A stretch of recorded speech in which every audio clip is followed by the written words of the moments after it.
This is the MCTV Weekday Update. Welcome to the Monday edition of the MCTV Weekday Update. I'm Patricia Perry. And I'm Danielle Salazar. Last week, Texas Tech administrators officially announced plans for the spring 2021 commencement ceremonies. And much like other events held over the last year, May graduation will be a bit different than ever before. On Friday morning, students graduating this spring and students who graduated last year received an official memo from the university detailing plans for two separate weekends of commencement exercises. First up, on the weekend of May 6th through 8th, Texas Tech is welcoming back graduates from May, August, and December of 2020 for makeup commencement ceremonies. According to the university announcement, more than 8,000 students earned their degrees last year, and all of them are eligible to return to walk during the makeup graduation. Also on Friday, students finishing up their degrees this spring were notified that in-person ceremonies would be taking place during the originally planned dates of Friday, May 14th and Saturday, May 15th. 1 week following the makeup ceremonies.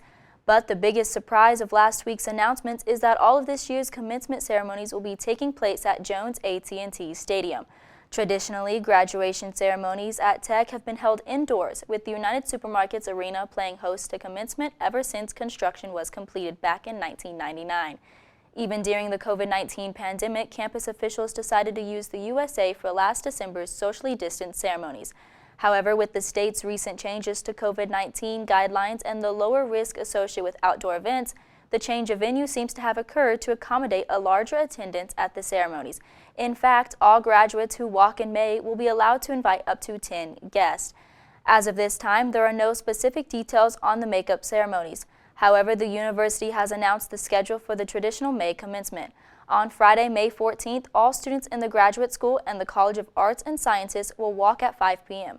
Then on Saturday, undergraduates from the remaining 8 colleges, along with honors, college, and university programs, will take part in another 5 p.m. ceremony. Although it is unclear what this year's graduation exercises will look like, Friday's memo does specify that each graduate will be recognized individually and will have the opportunity to walk across the stage and be photographed. MCTV will bring you more details about spring commencement as they become available. In other university news, President Lawrence Skubinek sent out a letter to the university community last week detailing the campus plan for future COVID-19 vaccinations. The letter dated last Thursday explains that university officials have decided against hosting a university-operated on-campus vaccine clinic. Instead, Texas Tech plans to partner with local groups such as pharmacies who are already distributing the vaccine. The memo also encourages students, faculty, and staff who are currently eligible for the vaccine to utilize existing options such as the City of Lubbock's main distribution location at the Civic Center, or through local clinics and health providers. Last Thursday's announcement comes as a follow-up to an email sent earlier this semester in which President Skubinek informed the Tech community that the university was exploring vaccine distribution options back in January. The university was given 100 doses of the vaccine from the city for faculty and staff. At that time, there were discussions of having the university become another distribution center once more people were eligible for the vaccine. But given the amount of options available around the city, Skubinek's memo states that the university would rather not place additional strain on healthcare providers who would be needed to distribute the vaccine here on campus. For more information on who can currently be vaccinated and a list of places where you can get the vaccine, visit dshs.texas.gov. Last week, the Student Government Association hosted their annual Executive Candidate Forum in preparation for the upcoming SGA elections. And this week, you can head to the online polls and make your voice heard. Voting for the 2021 SGA elections opens tomorrow morning at 9 a.m. All students who are enrolled at the main campus can cast their vote for the 4 executive candidate positions, as well as vote on senators representing their college or school.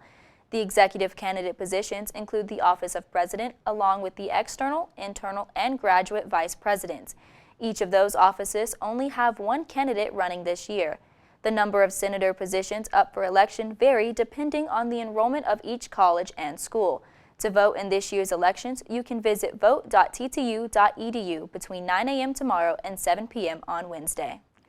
Over the weekend, the South Plains area saw its first bout of severe weather. Thunderstorms covered a large portion of the area and even produced several tornadoes. So could we see another round of dangerous weather this week? MCTV's Madison Hartin joins us in studio with the latest look at the forecast. Madison?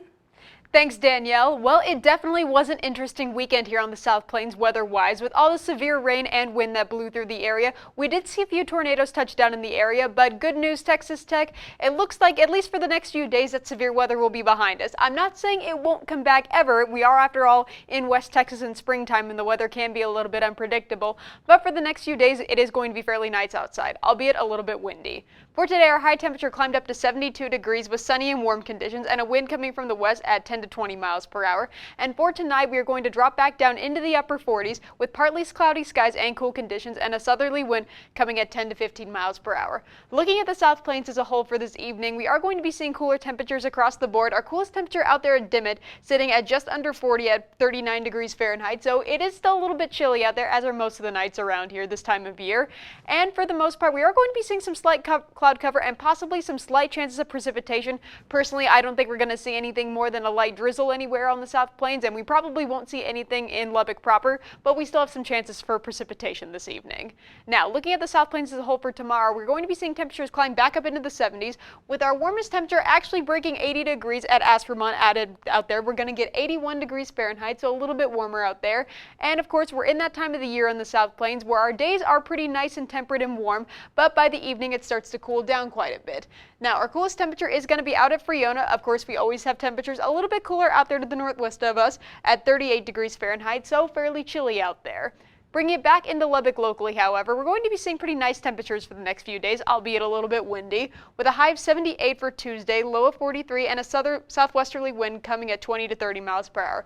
Wednesday is going to be our windiest day of the week, with a high of 61 degrees, a low of 36, and a northwesterly wind coming at 25 to 35 miles per hour, with 45 mile per hour wind gusts possible, so definitely be safe out there, and if you're wearing a hat, make sure you hold on to it.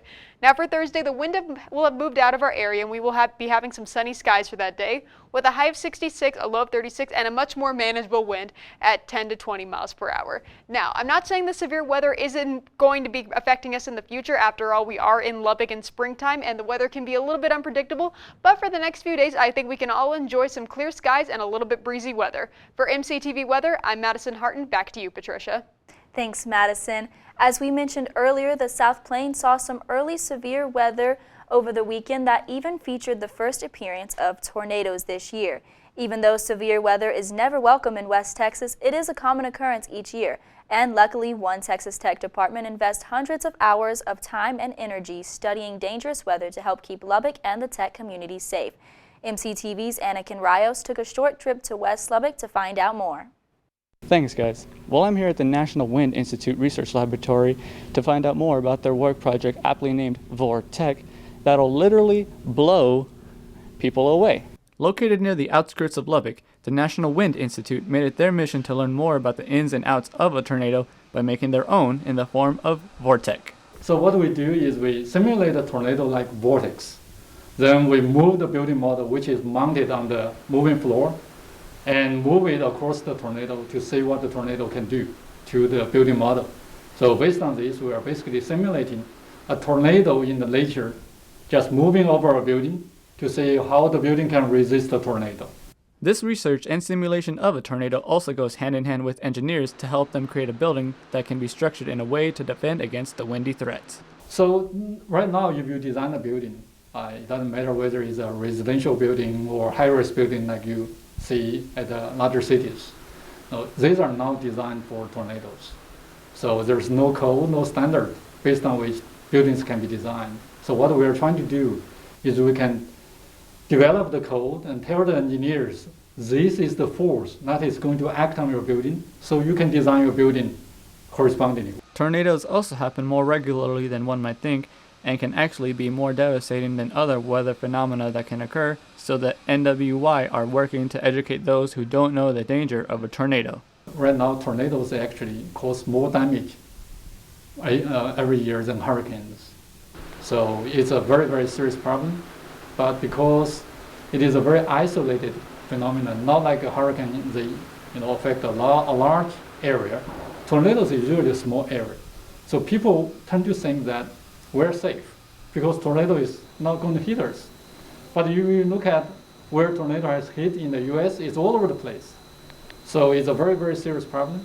So we're just trying to help people to understand tornado a little bit more, understand how tornado can impact your life, impact your home and so on, so that we can design a better building, better homes, so that we are more resistant to tornado hazard.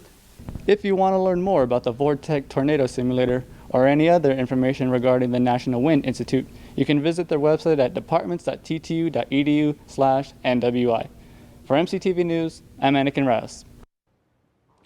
The 2020-21 basketball regular season was an unusual time for the Texas Tech Red Raiders. Tech had a shorter preseason schedule than normal, followed by an early start to Big 12 play that included multiple cancellations and postponements due to COVID-19 concerns. But less than 4 months later, the team has something to celebrate following an exciting announcement. Yesterday afternoon, the Texas Tech basketball team gathered at Fort Golf to watch the annual NCAA tournament selection show. The Red Raiders were joined by friends, family, and fans as they awaited the announcement of their first round game in this year's tournament. A few minutes into the broadcast, the team was rewarded for their regular season work with a 6th seed in the South region. Even though the team watched the broadcast in a public venue, they stayed in a separate room due to COVID-19 concerns. But even with the separation, many fans were just happy to see the Red Raiders in person. So they had them just like upstairs, and they walked by some glass, and they would stay and they'd wave, and some of my friends had shirts with their faces on them, so they were pointing and waving, and it was nice getting to see that outside of just basketball games. I think getting to see the players a little bit, even though obviously things are different for COVID, that is kind of the closest and most interaction we've gotten to have this year, so I think that was pretty fun. Tech will take on 11-seeded Utah State this Friday in Bloomington, Indiana. The matchup, this is the team's first March Madness appearance since their loss to Virginia in the championship back in 2019. Last year, the team was expected to be selected to play before the COVID-19 pandemic canceled the tournament.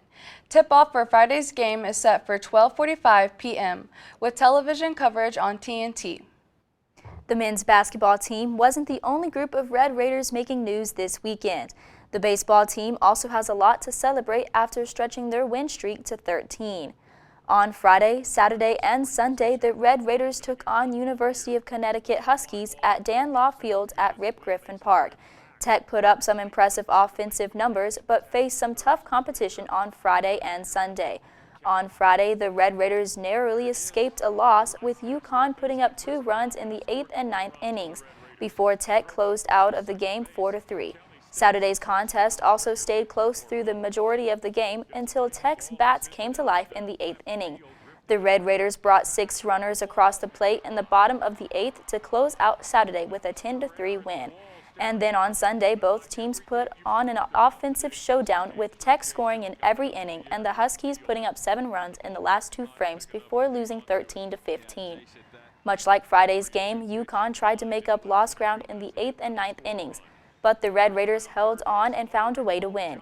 Even so, UConn had 17 hits compared to Tech's 14. Overall, through Sunday's game, the Red Raiders put up 29 runs off of 31 hits in 27 innings of play. Earlier today, the Red Raiders finished out their 4-game series with UConn with a 10 a.m. first pitch at Dan Law Field. Today's game was a slightly lower scoring affair for the Red Raiders than the previous 2 outings, with Tech scoring 9 runs on 11 hits. But the Huskies didn't go down easily, tying things up in the 9th and forcing the game to go on to extra innings. The Huskies scored 2 runs in the top of the 10th, but the Red Raiders' Cal Conley and Braxton Fulford hit 2 shots out of the park to give Tech the win 9-8. With the win, Tech has now won 14 straight games since dropping their first 3 matchups at the end of February. The Red Raiders now prepare for their first Big 12 series of the season as they welcome Oklahoma State to town this weekend. The Cowboys are currently ranked number 14, setting Tech up for their first top 25 matchup since their loss to Mississippi State on February 22nd. Start times for this weekend's games are 6:30 p.m. on Friday, followed by a 2 p.m. first pitch on Saturday and a 2 p.m. start for the closer on Sunday. You can catch all 3 days of action on Big 12 Now on ESPN+. One other team who was in action here in town over the weekend was the Texas Tech softball team. The Red Raiders have been on a bit of a roller coaster ride this season, losing 8 of their first 15 games. But the team is starting to find their groove after a successful weekend series. Starting on Friday, the Red Raiders took on the New Mexico Lobos at Rocky Johnson Field. Tech started the game strong with 4 runs in the first, followed up by 3 more in the third, to cap off a 7-3 win. From there, the Lobos wouldn't get another player across home plate as Tech shut out New Mexico in a 6-0 victory on Friday night, followed by a 1-0 win in the closer. Tech out-hit New Mexico 26-6 between all 3 games, and the Lobos put up only 3 runs in all 3 outings against the Red Raiders.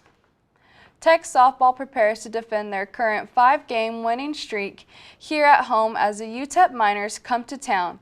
This weekend series features another doubleheader on Friday with games at 3 and 5 p.m., and the series finishes up Saturday with a 2 p.m. first pitch.